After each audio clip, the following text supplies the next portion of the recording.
All right, welcome everyone. We're so glad that you've joined us this evening for this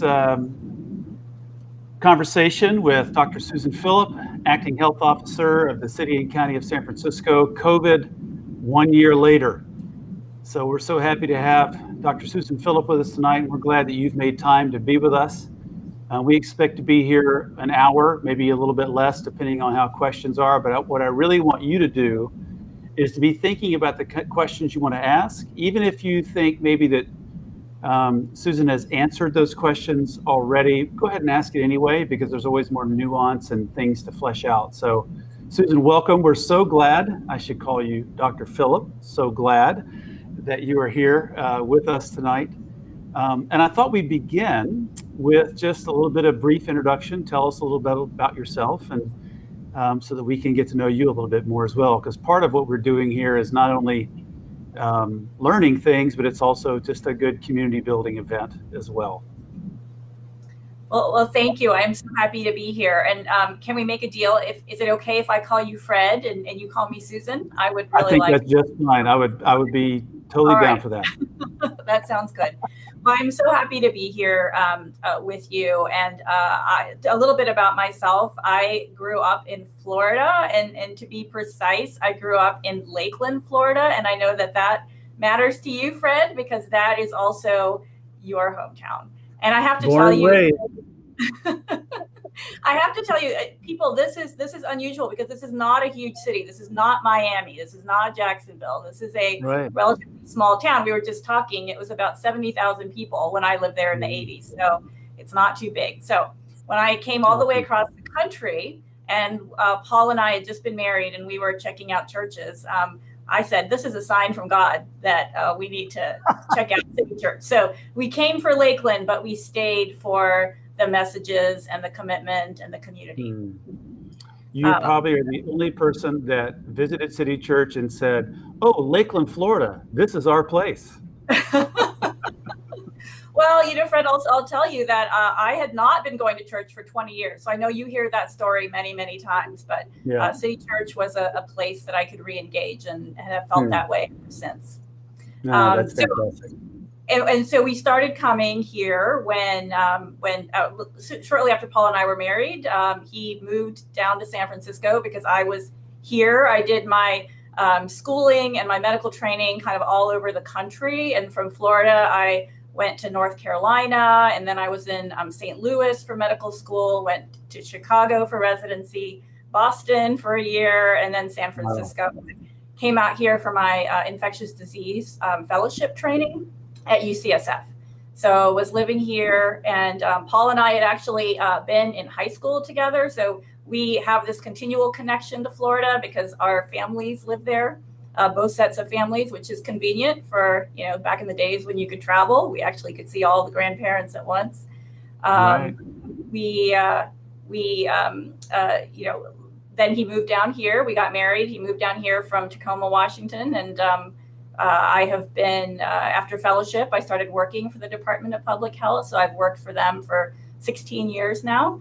And I was one of the deputy health officers. My background is in infectious disease, so doing communicable disease, HIV, STDs, general communicable diseases, and have been one of the deputy health officers for about 10 years. And the former health officer, my boss, Tomas Aragon, has gone on to be the state health officer, which is great for us to have his expertise in Sacramento.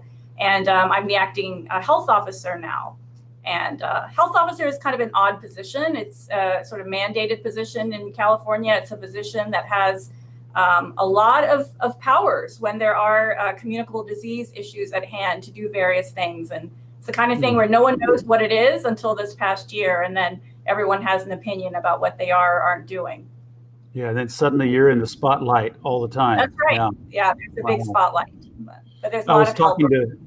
I was talking to Susan right before the broadcast, and she says a normal day is she's working till 8 p.m. So in the past year in particular. So thank you for all that sacrifice that you and so many of our health professionals are making. We have so many doctors and nurses in our congregation. I think about Mike Reed, who's at SF General, and Scott Balsitis, and then the myriad numbers of researchers and nurses in our community. We're just really grateful for all of you. So let's take a moment just to say thank you for all the hard work and keeping us safe. We're very grateful. Yes, very happy to do that. And Mike and I have had a chance to work closely together as part of this. Great. And he's joined the city effort, so that's been really nice. And I know there are many, many people that are involved, and Lucia Angel is helping run one of the clinics that does testing and vaccination. So lots of people involved. Yeah, Lucia's just come on our elder board, so we're very grateful to have her. She's very stretched for time, so we're privileged to have that with her. So anyway, great. And then there is Tommy and Jack, your children. Woo! Jack, and I think they might be watching. And hey guys, their question's gonna be, does this count against their screen time? Well, no, this is a bonus. There you go, Tommy and Jack. Awesome. I just want to say, Tommy and Jack, I miss you, and I can't wait to fist bump in the back of the Russian Center one day again soon. Not soon enough. And love that. Yeah, you're not only the acting health officer, but you're dealing with what so many other of our congregation are dealing with, which is raising kids, schools, doing schooling from home, all of the stress and trial of that. I just can't imagine how much has been on you and Paul during this time, and for Tommy and Jack as well. I am so grateful to Paul, because he really, the brunt of this has fallen on him, and he has never once complained. And Tommy and Jack too. I mean, those guys are troopers. They're really troopers. And I was saying the other day that we're treating it a little bit like, a NASA astronaut family. Like, they're sort of like letting me sort of go into orbit, and I have a particular set of training and skills that I can use to help the city right now, but I can only do it because of what those guys are doing for me. And so I'm very, very grateful to that. And Paul just said in the chat that Tommy and Jack fist bumped me back, so it's made my evening. Wonderful. So, here we are, we're 1 year later, and I don't know if anybody else is doing this, but and maybe it's just weirdness of Fred Harrell, but as we've eked into late February and then the early March, I've actually looked at my calendar from a year ago, okay, this is where I was having dinner with these people, I was doing this. And on this very day, a year ago, March the 4th, I was in Scottsdale, Arizona for a retreat. And because the Giants are in Scottsdale, I went on this retreat. No, I went for spiritual development. But I remember this day a year ago, I was sitting in the Scottsdale Stadium in Arizona watching the Giants play a spring training baseball game. And we had been talking that afternoon about this new thing, this SARS, COVID-19, all of it. And we were all kind of trying to figure out what this meant for us. And I remember watching the game that day thinking, am I going to see the Giants play again this year? And the answer turned out to be no, except on television. So I guess I think it'd be fun for us to hear, where were you? What impact did it have on you when you first realized that this virus was going to be a huge deal for the U.S. and the world at large? Well, we started hearing and thinking about this really early on at the health department, and just because we're on the West Coast and we've got colleagues up and down in Seattle and LA, and people were thinking and talking about this. So this was pretty early in January that we started discussing, what was going on, and trying to get as much information as we could, which there wasn't very much at that time.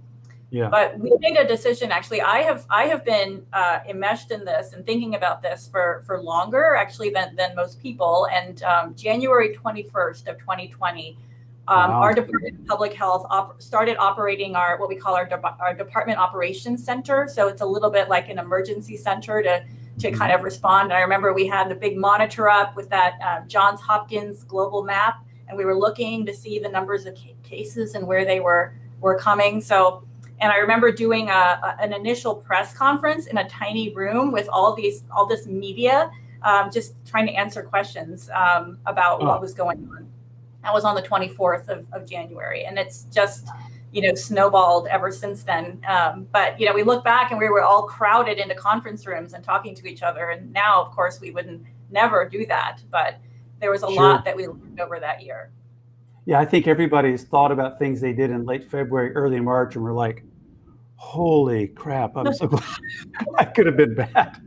Yeah. Wow. But it hit me. I think one of the biggest things, it started getting very, very busy very quickly. But I remember I stopped at one point and I called my parents in Lakeland, Florida, and I told my dad. My parents are both in medicine also, so they understood what I was saying. And I said, I want you to go and get 3 months worth of prescriptions and do everything that you need to do, because we knew that this virus was worse for people that were older.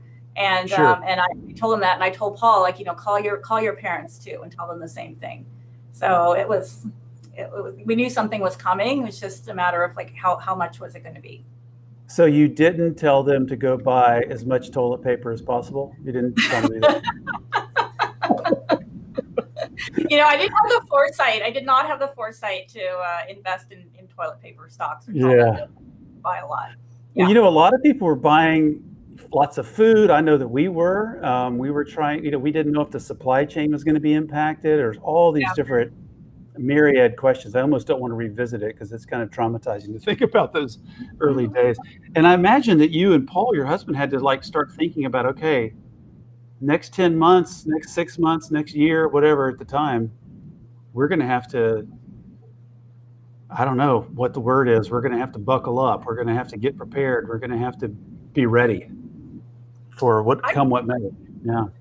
I don't think we knew. I mean, if you told us then or told me then it was going to be, 13, 14 months of this, and we still have a ways to go after that, I think, it would have fainted on the spot. So it's probably good that our knowledge was limited and that we didn't know exactly what it was we were going to have to do. But I think, we didn't even have a direct conversation. We just sort of knew this is what had happened. And people were thanking me, and I said, well, if I'm not going to do this now, what have I been training for? So, and I think a lot of us feel that way. People just step up and do what needs to happen. Sure. Yeah. You just have to respond and survive. Yeah. Wow. Amazing. Well, I thought it'd be great for everyone to hear tonight from you. Just to, maybe we'll start with you just kind of presenting a few facts and figures to kind of like where we are right now. Where are we in the pandemic? Where are we in terms of the pandemic itself, how much it's still impacting our city in particular, and then treatments and vaccines and distribution and all those kinds of things, just whatever comes to mind for you. This is a pretty informal time, but just let you talk a little bit about that. And then also, for those of you listening, if you have questions, no matter, even if, again, go ahead and ask them now. If there's something that you really want to answer tonight, go ahead and send those in to us on the chat. We'll make sure that we collect those. And then after Susan's done talking here a little bit, we'll start going through some of your questions. So you don't have to wait. You can start sending those in right now. So Susan, go ahead. Whatever you would like to say about where we are right now. Yes, thank you so much. And I did not do slides. I do a lot of these talks, and I usually bring slides, but I wanted this to be more conversational. And I will tell you all that we have a lot of data available. So if you go to the sf.gov website, you'll see a whole COVID-19 section, and you can get all the statistics and the data curves and information. Now we're putting up more information about vaccinations and how we're doing as a city.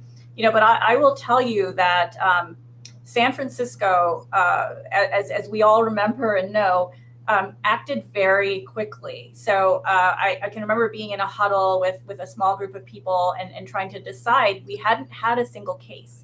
There have been cases in Seattle. There, of course, were a lot of cases in China, but not in San Francisco. And I think we made a good decision. We said we're going to actually declare an emergency. And sort of bring, what that allows us to do is bring all the powers of the city sort of to bear on the issue and try and do a lot of things quickly. And I remember when the mayor called that emergency, it was like in January, wasn't it?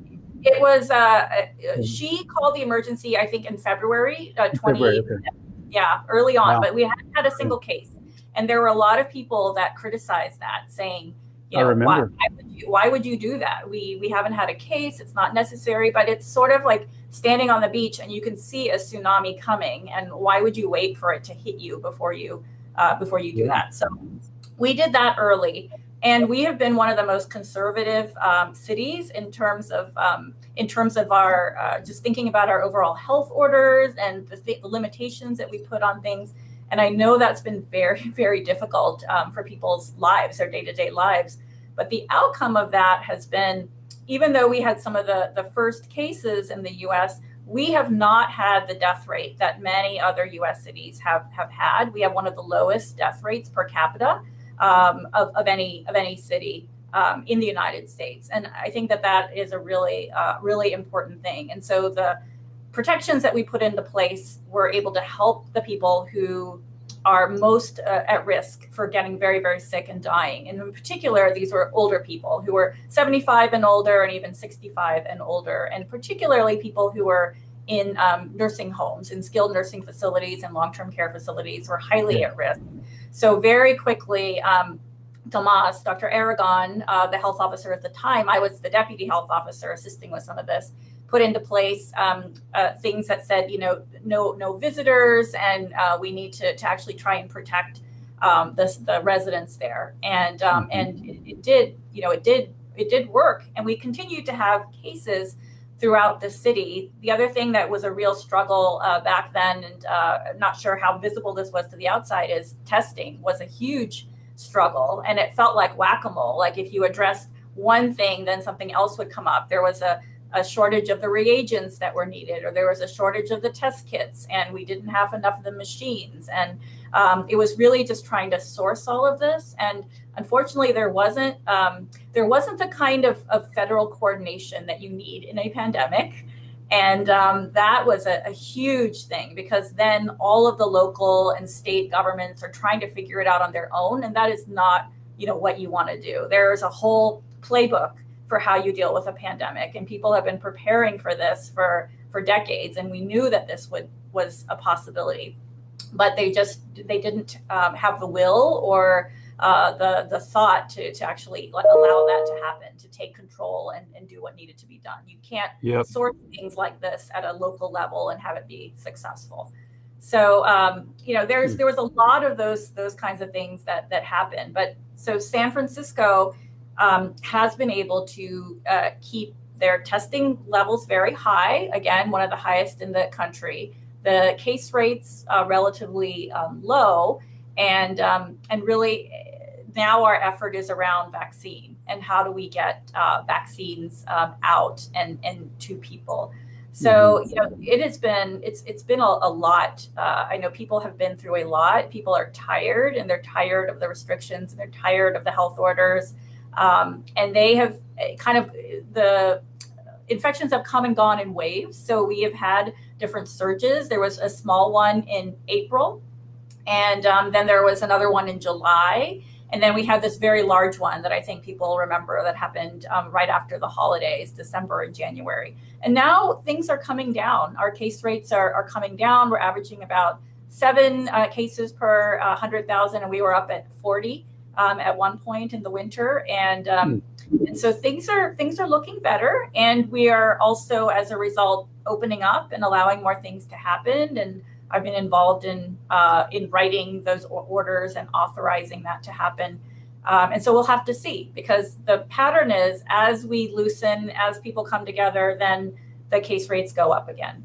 So we're going to have to see, what that pattern is. But I think one of the key messages that I want to convey is we do have the ability to decrease those case rate increases, and to limit how much spread there is if we keep doing the things that now people know they could say in their sleep if they're woken up, is wearing a mask and staying 6 feet apart, and washing our hands. All those things are so important.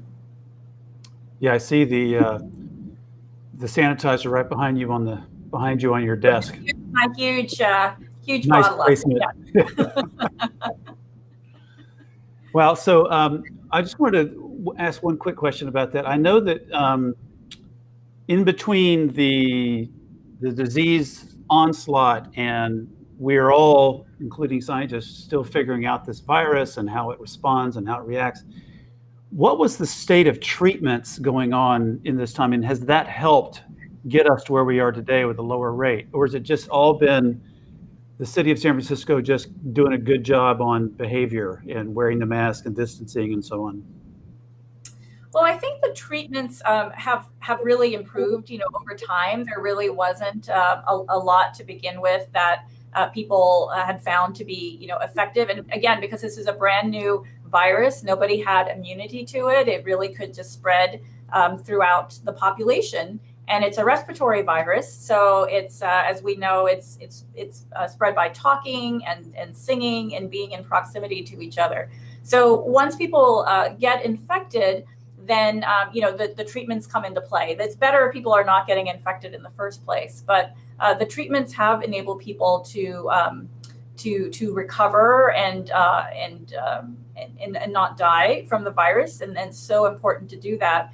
And our hospitals had the ability to administer those medications as they were studied, as they were evaluated and shown to be effective. And so we've heard about some of these. Remdesivir is one of the drugs that we've heard about. Steroids are also things that are effective against the virus. And then for a while, it was very much just supportive care until these treatments came about. That you just would try to put people on the ventilator and support them, do the work of breathing for them, and hope that their own system could recover. And that didn't work when people had other illnesses underlying, or if their disease was quite severe. So it's a very challenging it's a challenging infection to deal with, and so that's why prevention is really the mainstay in trying to prevent people from getting infected in the first place. So in the first place, right? So our measures that we've been using this whole time, and now really our ticket out of this pandemic, is going to be vaccine. And the vaccine, to me, is nothing short of a miracle, because it was not guaranteed. It was not a slam dunk that we would be here right now with 3 highly effective vaccines that we now have available to use in the US. There are so many other illnesses for which we would love to have a vaccine, and we don't. So the fact that science was able to come together and not skip any steps. So I know sometimes people are worried it happened too fast, and there's some mistrust about it. But they followed all of the same regulatory steps. What they did is they compressed them and they overlapped them. So they took some risk, and they said, we're going to start getting our manufacturing ramped up even before we do the final clinical trial. We're going to have it all ready. And it's been amazing, to see. And now it comes from science over to public health. And our job is to try to make sure that it gets to people equitably, and that it does its job of saving lives. And those were financial risks, right? Because people were having to manufacture and produce without knowing whether these things would be approved. Huge. I mean, and there's a lot of federal investment in doing this, like to sort of say, look, we're going to make sure that there's some backstop against your loss. Nice. Okay. But we need you to be able to do this. And so we're seeing this unprecedented collaboration in a lot of ways. It was just announced, the president just announced that Pfizer and Merck are working together. In no normal world would they ever do that.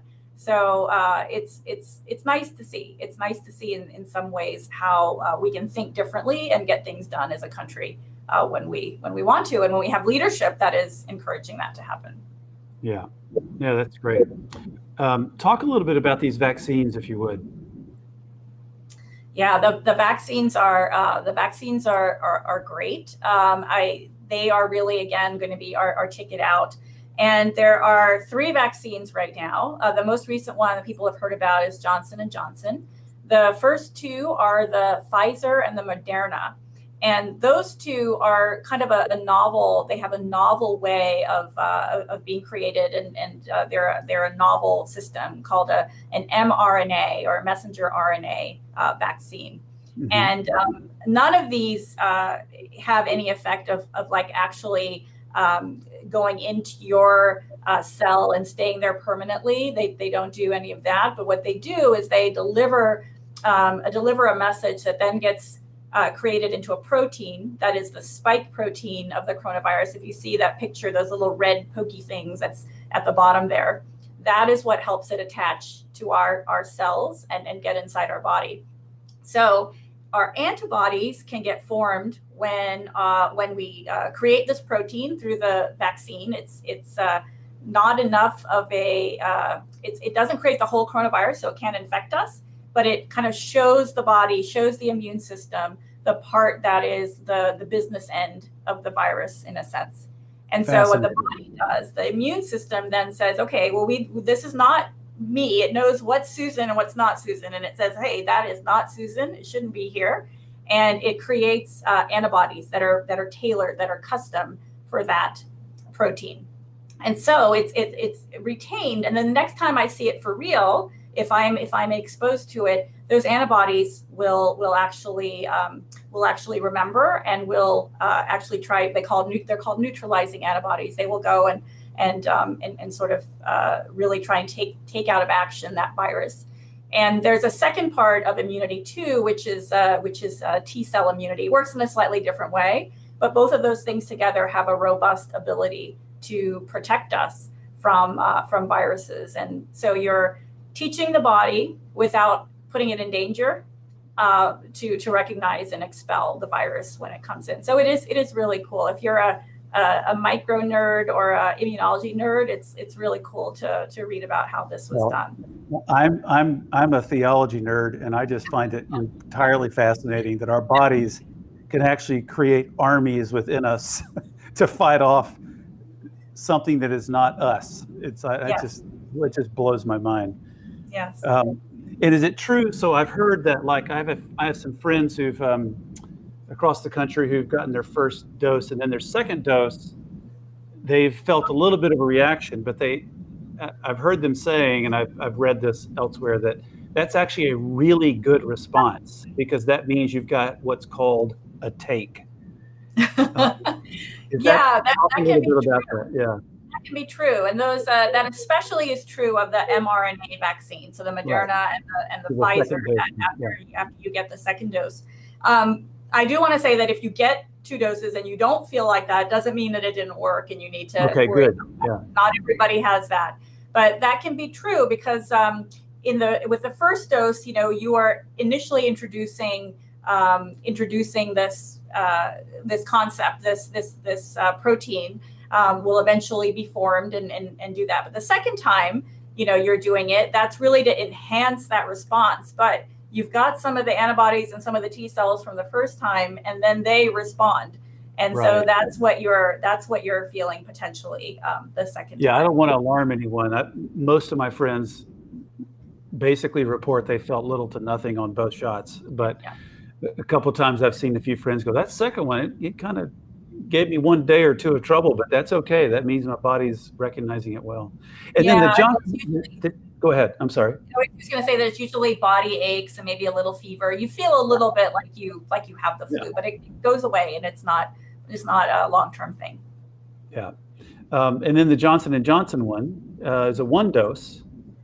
And there's been a little bit of not controversy, but concern about it, because when it was tested and so on, it was a different time frame. It was a different amount of virus in the atmosphere or whatever. I mean, talk to us a little bit about the J&J one, and do you feel great about all 3 of these? So I know you do the first 2. Yeah. Yeah, I'll start by saying I do feel great about all of these vaccines, and the first 2 have are reported to have an efficacy of 94-95% against symptomatic disease. So that's really, really important. And people have said for the Johnson & Johnson, which is a different type of vaccine. It's called an adenovirus vector vaccine, which means it's kind of an inert, weakened virus that can take the same concept of having your body create a protein, but it comes in through a different way. Okay. And people have talked about this Johnson & Johnson, saying in the United States, it's only 72% effective. And you really can't compare apples to oranges that way. And there's a couple of reasons why. First of all, I'll start with the bottom line, the most important thing to me. In all of these trials, it's really outstanding. After people had received their full vaccination series and had a couple of weeks to build up that response we were just talking about, 0 people who received the actual vaccine died. And that is outstanding. I mean, this is like over 100,000 people. And during the trials themselves, nobody died who received vaccine. And it's really remarkable. And we know that the results in real life, when it starts getting used everywhere, is not going to be that good. But to have that in a trial of that size with 3 different vaccines is pretty amazing and almost perfect in preventing hospitalizations. So, those are some of the things that we care most about. We don't want people to die, and we don't want our hospitals to get overwhelmed, because when that happens, the way that we saw in New York and in Italy before that, that is when people die, because they can no longer get a full standard of care. You don't have enough doctors or nurses or staff or beds or ventilators. That's when people are not able to recover. So we desperately want to stop that. All 3 of these vaccines prevent the most severe outcomes of COVID. And so that's a very good thing. The other thing about the Johnson & Johnson, you talked about different eras, Fred. I think that's really important. People have heard a lot about the fact that we now have these variants. We have different types of coronavirus that's around us. And the reason those exist is all viruses do normal mutations. That's just part of what they do. They replicate, they make copies of themselves. That's their whole function to exist. And as they do that, sometimes they just randomly make mistakes. So there's like slight differences that come into the viruses themselves. Many of them they just go away. They don't do anything. But occasionally there is a group of mutations or a mutation that arises that allows it to spread faster or make people more sick. And those are what we call the variants. When the Moderna and the Pfizer vaccines were tested, there were not as many of these variants that we've heard about. We've heard about the UK variant. We've heard about the South Africa variant and a Brazil variant. And there's also a West Coast variant here in California. And, some of those spread more easily person to person. And there's some data that some of them can also make people a little sicker than others. The Johnson & Johnson was tested internationally in Latin America, in South Africa, as well as in the United States. So it was sort of having to perform against in areas where these variants are the vast majority of some of the viruses. So it's robust against what we've seen the viruses can do and evolve over time with these variants. And we think we know that these are good vaccines. So I agree with Dr. Fauci and others when they say like all 3 vaccines are good, and when one is offered to you, the one that you can get earliest is the one that you should take. And by all of us doing that, that's what's going to get us back to more normalcy and being able to do all the things that we miss. Yeah. I know there's been talk about, and we'll get to your questions next, everyone. I know there's been talk about the supply being low right now. So I guess the question is, why is that? And then what do you envision it being here pretty soon? Supply is low. That is our number one problem right now, and that's true. That's true all over the country. And what we have done in San Francisco is we've taken an approach of saying we're going to take our time and we're going to try to build a robust network of places where people can get vaccinated. It's sort of the approach of, if you build it, it will come eventually, the vaccine. Yeah. And what we've tried to do is say there's not one size will not fit all. So we have these very large mass vaccination sites. And, I'll take a step back and say something I should have said at the beginning is one of the things that coronavirus and COVID has shown us in San Francisco is the impacts of inequity in health and the disparities and what that means for health, what that just means for us as humans. And COVID doesn't cause these things, but it exposes them. It reveals it. And this is the underlying reasons for this are racism, are poverty as a result of that, crowded housing, people who cannot afford to stay home and do their work over screen like I'm able to do some of the time. All of those things mean that people are at higher risk. Or they would be at higher risk of becoming very sick if they did get infected. We are trying to make sure that vaccine is accessible to the populations that are at highest risk. In San Francisco, the map is very clear that that's in the southern and the eastern neighborhoods. And our neighbors who are Latino, who are Black African American, who are Asian Pacific Islander, all are at higher risk compared to their peers for infection. So we're setting up these large sites to be accessible in these neighborhoods, but we also know that people will potentially go to their pharmacies. These national pharmacies are getting vaccine from the government as well, from the federal government. And these large, the state's calling them multi-county entities, but they're the large health systems. So UCSF and Kaiser and Dignity and Sutter are also receiving vaccine. So the city itself only receives about 1/3 of the vaccine, but we help coordinate all these entities.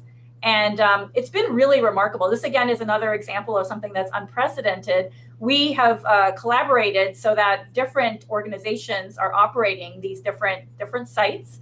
And it doesn't matter what your insurance is. You could, so for instance, Kaiser Permanente is helping run the Moscone Center, one of the really big sites there.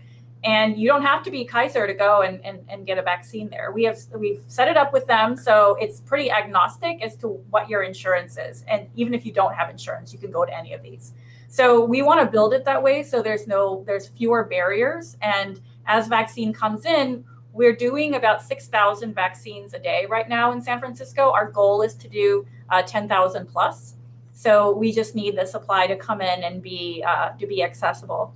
What the health department is doing, the health systems are really great at doing a very large throughput. The pharmacies and the doctor's offices are good at doing what they do as well, the clinical care there.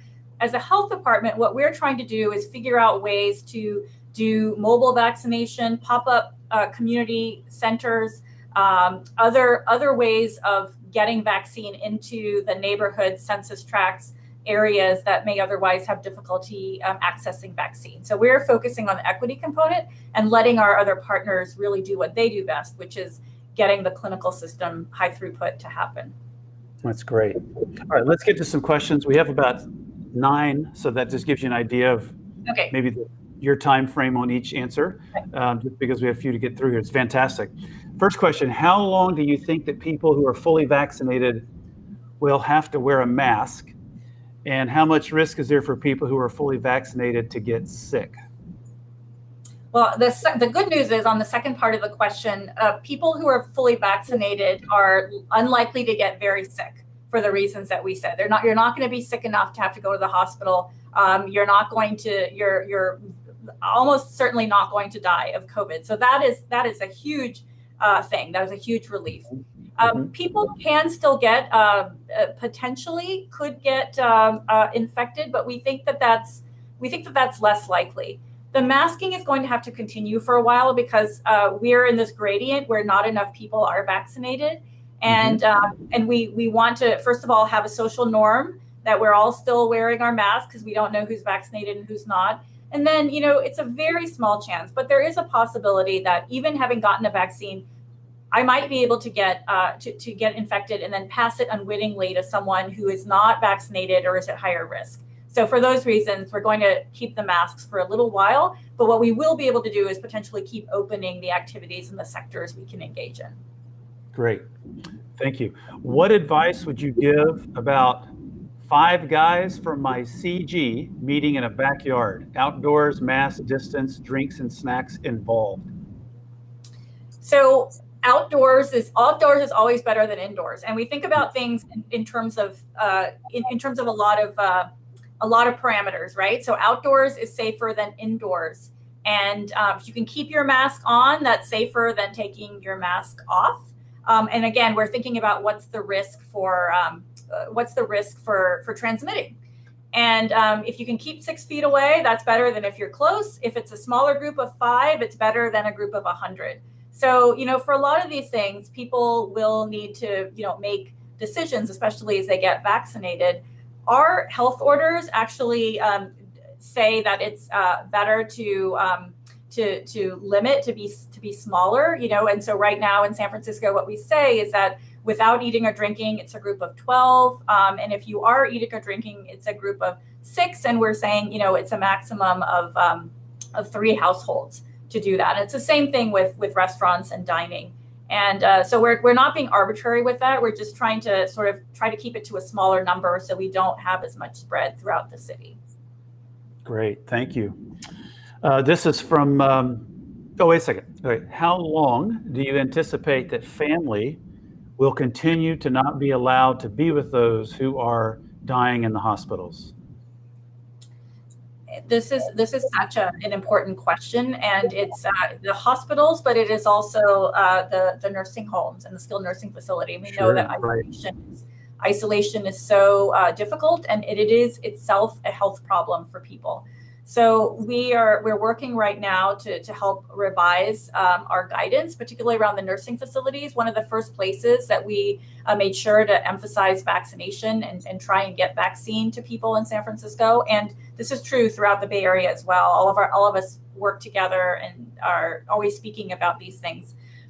Is in the skilled nursing facilities. And for the hospitals, the hospitals are also evaluating their protocols. Not everyone there is vaccinated yet. Our goal is going to be that by the time people are discharged, they should, many of them, if they meet the criteria, should be vaccinated. Right now, we're vaccinating people that are over 65. We're vaccinating people who are emergency workers. We're vaccinating teachers and childcare providers. And we're vaccinating food and agriculture workers, including everyone that works in the restaurant. So we have to follow the state's system for how we vaccinate. We can't just sort of open it up to everyone. And certainly Right. in this time where there's not enough vaccine, we have to do that. So we're constantly looking at that. And we know that hospital visitation is so important. The stories are tragic of people that passed away and their families couldn't be with them. So it is something we're continuing to look at. Great. This is from Wanjin, who says, thank you, Susan. As my dad has gotten and has recovered from COVID recently, what would you recommend that he do or not do to avoid as many long-term health complications? First of all, hi, Wanjin, and I'm glad your dad has recovered. That's great. That's great to hear. So there are, as Wanjin is alluding to, some concerns and some evidence of long-term complications for some people who have COVID. And we don't know if there's anything in particular that people can do or should do in order to minimize that. But I think I think sort of general like self-care and sleeping and nutrition and all those things can't hurt. But we don't have any clear evidence that there's anything that that can be done to prevent that from occurring. Mm-hmm. Okay, thank you. Yes, we miss you too, Wanjin. What is your recommendation for pregnant women as far as vaccinations? Yeah, this is this is an area where there also are not good data yet. The studies did not really evaluate this, so we don't have data. What we do know is that it's, again, talking with your doctor, and it's a risk benefit. We do know that the risk of having COVID is real in pregnancy and also can cause serious problems if someone becomes infected. So it does end up being a conversation of the risk benefits in your particular situation, or a person's particular situation, with their provider, with their OBGYN and with their provider.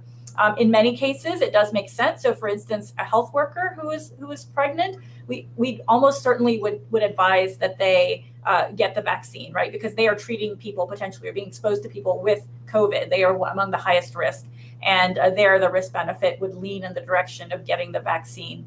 And so there are studies that are going to occur with pregnant women. So we'll have more data on that in the coming months. But in the meantime, it does end up being, a conversation with your provider who knows your own health situation, and can advise you accordingly. Great. Here's a good one. So this person says, I work in education and I'm technically eligible to get the shot. However, I don't teach in person. I'm not at risk. Knowing there's a supply shortage, should I get the shot now or later? What are your thoughts as a person of faith and science on how we can better support equitable, probably two questions here, equitable vaccine distribution in instances like this? Thank you for the thoughtfulness of that question. And one of the things that I would say is that when you are eligible for vaccine, it's not a bad thing to get vaccine. And particularly to get it from what I was saying might be some of the routes that are a little more difficult for people. So getting it through a commercial pharmacy, get it through one of the high throughput mass vaccination sites. Those sorts of things are there for us, for the general population. But what's difficult is sometimes we might have people traveling in to come to a little community site that's really meant for community. Those kinds of things get more difficult. But certainly, going to the big sites, the ones we have are at Moscone, at City College, and we're going to be having one at the market in Bayview. So it's City College and Bayview. The market used to be called the Produce Market, and at Moscone. Any of those sites are available. So I would say if you are eligible and can get an appointment, go ahead and do that, because our goal is to get a vaccine to every San Franciscan who wants one as soon as possible. The president is saying, by the end of May, everyone will have access. And so we need to get our city vaccinated up. And I think if it's your turn, it's actually contributing to the overall common good to get your vaccine. Yeah, one more person vaccinated is a win. It's a good thing. So do it, right? Don't feel that you're taking it from anyone. It's your turn, and that's a good thing. We have a follow-up to the community group in the backyard question. Okay. And the follow-up is, what if the 5 guys at the backyard CG meetup are from 5 different households? That gets trickier. So I won't answer, I guess, in my official health officer hat, which is when I would have to say that's against the health order. And that those things are those are legally constrained, and those are the things that we should know. I think the best thing is if people are just constantly thinking about what is a safer option. So maybe then if that's a situation, you say, you know what, we won't do the eating and drinking together because that increases the risk a little bit. So it's all on a spectrum. And Right.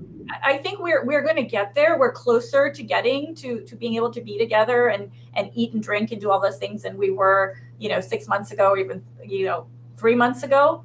But we're not quite there yet. But our cases are coming down. That's all good news. We're moving from what was the purple tier, which is kind of in the state system, the most restrictive, where we've just moved to red.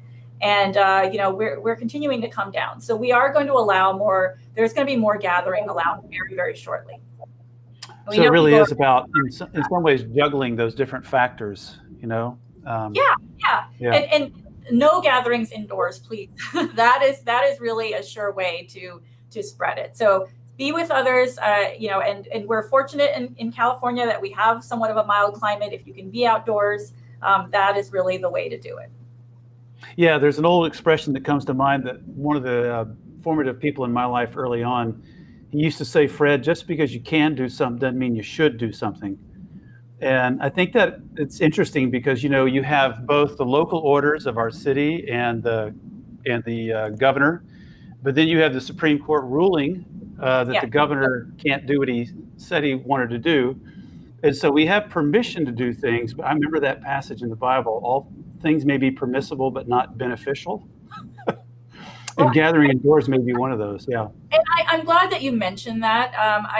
I think one of the challenging things for me is just watching some of the conversation, both on my Facebook feed and just nationally, of churches and Christians, and just what they're focused on about this is really what they feel that they're entitled to do and that they have a right to do. And I think, the Supreme Court has said that's right. You do have a right to worship. But I think, Fred, to your point, I often think that too. Just because we can do something doesn't mean we should, or that it's the right thing to do for our fellow citizens. So I personally have to thank you and thank the staff, the elders, and the members of the congregation, my fellow members, because I haven't had a chance to talk to you much at all, like right up until recently. And I never had to worry about what City Church was doing, because I knew that you were intent on trying to follow the guidelines and the orders, not because it was the law, but because that was loving your neighbor. And the way of loving neighbor, yeah. I am so grateful for that. I got emotional thinking about it, because it really was putting that into action. So I'm grateful to you all for that. And I know everyone wants to get back together. We're going to try to do it as soon as we can. But dying to, yeah. Well, that was another question that just came up. So it is a little bit of a future question. So when do you see churches gathering safely? When do you expect live singing in particular? That's a biggie to happen again. Either a concert, one or a few people singing, or a worship service where it's more corporate. Well, I think singing is one of the things that is a real challenge. And, we saw that early on in Washington State, where there were members of a choir who were practicing together and became, some people died as a result of that. So we know that singing actually amplifies the release of the aerosols and the droplets that can then infect other people. But as our case rates come down, as we get more people vaccinated, we will, continue to reevaluate when it would be safe to do that. We know that there are lots of congregations, lots of groups that would like to get back to singing. And again, I think we're going to see this phased in. It might be a smaller number. People may have to be spaced a little bit further apart. Everyone else might have to keep masks on. So I don't think it's going to be very quick that we get to congregational singing altogether again, but it's going to be a stepwise approach. And my whole goal as acting health officer is I don't want us to rush forward and then have to move back. I think that's devastating economically and psychologically. So we want to just keep progressing forward back towards life as we want it to be. Great. Here's a question about travel. Can I travel domestically and visit friends who are also vaccinated once I get the vaccine? What precautions should we take? It's a good question as well. So once you're vaccinated, it does take a couple of weeks for the vaccine, for the antibodies to sort of fully come up to levels that are protective, and we know that is true. As a public health person, I'm still telling people that they should try and postpone non-essential travel. And, you have to decide for yourself what is essential and non-essential. Like if you have elderly relatives or you need to see someone or do something, you would determine that for yourself. But we're asking people to hold off a little bit longer on leisure travel, on recreational types of travel. And not necessarily because it's a risk to you yourself if you're fully vaccinated, but again, we're trying to just have people limit the amount of interaction, the amount of travel, and just be cautious about that for now. But again, I think that's going to change. And if you said, what was the absolute risk to yourself of doing that, I think it would be quite low. So it would be more about generally on a community level, is there a way to postpone that for a little while? That would probably be a better thing, but it probably is not dangerous to your health to go on a trip. Okay. Once we get the shot, what shouldn't we do? How do we prepare for the after pandemic times while still being smart and safe? Yeah, that's such a great question. And I think it's thinking about it the right way. And I think, again, it's not an on-off switch. And it is going to be more of thinking about, okay, I've gotten vaccinated. So the main thing that should do is make you feel more comfortable doing the things that are already kind of allowed under the health order, right? So outdoor dining is open, even indoor dining is open at 25%. You can feel comfortable that you're safe in participating in those things once you're vaccinated. So that should give you some peace of mind. And then for other things, I think it's, again, thinking along this gradient. And as we adjust the health orders, as our case rates go down, we revise things based on hitting certain benchmarks and open things up.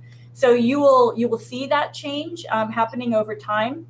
And then I think it's also, thinking along this gradient of not just for myself and my own health, but for that unvaccinated neighbor or the other people in the city, and then trying as much as we can to continue to set an example. Like, so continuing to wear our mask even after we know that we're protected from vaccine, it's good to have that norm. And I'm so grateful when I walk around San Francisco and I see that mask wearing is the norm here. I know that's not true everywhere, but that is, again, an important thing to continue for the time being. There are some people who can't or won't get vaccine for multiple reasons. And we want to make sure that we're continuing that culture and that practice of protecting everyone. It will change. We won't be wearing masks forever, but for the time being, we want to continue those things. Yeah, great. Someone who's asked about they volunteered actually twice. They're saying at the City College vaccination site. And both times they wondered, where is everyone? And so they're asking, is it low turnout due to more limited supply or a lack of getting the word out, or is it a combination perhaps? Yes, I will tell you that a lot of it is supply. So this gets into, saying build it and they will come. We spent a lot of time building infrastructure as a city that we know is kind of laying idle a little bit. But that's because we didn't want to be in a situation where suddenly we hear from the state or from the federal government, here is your 10 or 12,000 doses a day, go for it. And we don't have an ability to do it. So we kind of have built the machinery, and as vaccine comes in, it will ratchet up. And we also want people, to get the word out. So for anyone who's listening, if you know anyone who's 65 and older, especially because they are at highest risk for kind of poor outcomes, and they haven't gotten vaccinated, please go to the SF.gov website. Anyone can go there and find out when it's their turn, and you'll get notified, but then you have to go through another step of registering. But if you can let people know that, if you can assist them in doing that, those are all good things. We want everyone to know that they can get vaccine when it's their turn. Great. Okay, a couple more questions. People talk about vaccine-based admission to things like concerts, traveling. Is this something you foresee happening in the city? We talk about a lot of things. So we're talking about this, and we're looking at other places that have done this. Israel does this, quite. I saw that. They do a lot of it. And one thing, like a couple of things. One is that we can't do this, or we should not do this, or think about doing this until everyone has the ability to have vaccine. So it's just not fair, right? If someone can do something and the other person hasn't even had a shot at getting vaccine. And then the second thing is we don't really want to create the haves and have-nots to that extent. We have to do that very thoughtfully. At some point, private entities, like if you want to go to a Warriors game, they're well within their rights to say, we want to see that you've been vaccinated. But what we do as a city, I think we have to be very thoughtful about that, and we don't want anyone left behind, and we want to make sure that we've given everyone, a shot to get vaccine. But I think those conversations, will continue to come around, and it likely is going to be more in tailored situations than it is going to be some type of a vaccine passport or access pass that we have on our mobile phones. We'll have to figure out how we do that. Are you optimistic about Giants baseball in the stadium this summer at some point? As a public health official, I'm kind of quaking in my boots about that. I think it's sooner than I'm ready to have thousands of people coming together. We're gonna have to figure it out. We'll figure it out as a city. I think we've done that, the whole time. We were as everyone remembers, the first region to completely shut down and shelter in place, and everyone thought we were nuts. But we're not going to do that again. Gladly, everyone's happy about that. But we are going to keep figuring things out and moving forward. And it takes a lot of not just government input, but business partners and particularly community members, the most impacted communities. We have a lot of meetings and discussion. And there's a lot of times where I have to, listen to how much people are angry at us and want us to do different. And they have a lot of knowledge that we don't have in government. And so, I want to avoid the biggest pitfalls of government, which is sometimes just being inaccessible, just being a big bureaucracy. We have some knowledge and some abilities, and we need to marry that to thinking about the city as a whole and all of its people. Yeah. Okay, we're going to end on one that's a little bit forward thinking. I was going to end on one just like this anyway, but it has to do with hope right now. I know we have great hope in the vaccines. They are a complete miracle. I've read enough and listened enough to Dr. Fauci and others to be thoroughly convinced that it's an absolute miracle we have them. And God, thank you so much, because we really would be looking at this up and down for another however long, so that's something to be really hopeful and thankful about. But as you think about the coming 6 months or so, let's say the rest of 2021, what's your vision for that? How do you see it kind of playing out? I know there was an Atlantic article recently that was talking about spring will be about the same as last year, summer, a lot of hope, fall, maybe a little bit of regression, 2022, we're going to be good. What are your thoughts on, as you look for the next 6 to 8, 10 months? I do feel hopeful. I feel hopeful that we have a real shift in how leaders at different levels of government, our federal government, are thinking about this and taking it seriously and investing time. I think that people have an understanding of public health that they didn't before, whether they wanted to or not. This really has made people understand, and public health has been really sorely underfunded and under-resourced. We want smart people going into public health. We want to make sure that we have the ability to do things like contact tracing. It's not just for COVID, we do it for other things. So I'm hopeful about a renewed commitment to thinking about equity, to looking at all these things that have been laid bare by COVID in our society, and not just COVID. So many things, right, happened this year with our important racial reckoning and conversations, and the things they're intertwined, right? We were just talking about how COVID exploits racism, exploits the inequities that exist in our society. So I'm very hopeful that we will continue the conversation and continue the good work. And just on a local level and a health level, I am hopeful that we will continue making progress forward back towards this. I'm very, very hopeful that we will figure out how to get kids back in school. I mean, that is like priority number one right now in the city. We must do that. And we've got to get back worshiping together. We've got to do all those things, and we will get there. So I do see a positive trajectory of continuing, to do that over time. And I've just been heartened by how willing, hearing about people that are volunteering at the vaccine site, just the person that wrote in, and seeing how City Church has really just stepped up and not only refused to put other people's health at risk just because we want to be together, but also has stepped up in so many ways to actively help others and try to step in. So I'm heartened by just the people around. I am very, very hopeful that we have better days ahead of us. I'll take this second just to brag on the staff. I cannot brag on them enough, honestly. The amount of creativity, whether it's the creativity of making everything go online. I mean, I look at what New Beginning House of Studies has done, and they have created a fellows program that had 135 people in it this year because they pivoted so well. Or whether it's the courage of Paul Trudeau and Sally Steele and all the good folks at City Hope who are feeding people and had to pivot to outdoor.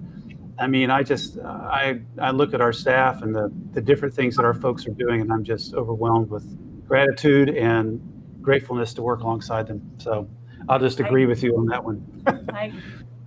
Well, okay, so the website, real quick, let's repeat that. If you want to go on, you want to learn everything you want to know about this, and you want to make sure that you get signed up so you get texted when you're available to go sign up for an appointment to get vaccine. What is that again? So it is sf.gov, sf.gov. So if you go there on the first page, you'll see COVID-19. You can click on it, and it will. You can go down a rabbit hole of all the data, all the vaccine information. Everything is right there. Yeah. Yes, and I see that, Thomas Lee, Jason Morrell. Absolutely. Shout out once again to Jason for the work he's doing right now behind the scenes to make this work. Yes, okay, so that's great. Susan, thank you so much for being with us. I'm grateful that we can end quasi on time. It's 8:06. I know that your time is incredibly valuable and stretched. And for you to give us this is just really a tremendous gift. And we're just very, very grateful and inspired. And we are all praying for you. And as you continue to go through this, hopefully once in a lifetime event. It's interesting when I talk to you and I talk to Scott Balsidis and others are like, well, on one hand, this is what we've kind of trained for our whole lives. But at the same time, we want it to go away as soon as we can. So we appreciate so much keeping us all safe. Yes, thank you so much. I appreciate the well wishes and the prayers. It means a lot and it makes a difference. So thank you. Yeah, you're welcome. Thank you, Fred. Thank you. All right, friends. So that's going to wrap us up for tonight. We'll just go ahead and tell you that, of course, most of you already know, but we meet here on all of our live platforms: Facebook, YouTube, Twitter, and Twitch every Sunday morning at 10 a.m. And we'll have a special guest preacher this Sunday, and you can read all about that in just a moment as you see it coming up in the kind of the after show credits. But we're grateful that you've joined us tonight. We wish all of you a safe and good evening as we continue together to hang in there to see what God will do through us in the midst of this trial and then through it on the other side. So thanks so much for joining us. Good night and go in God's peace. Thank you.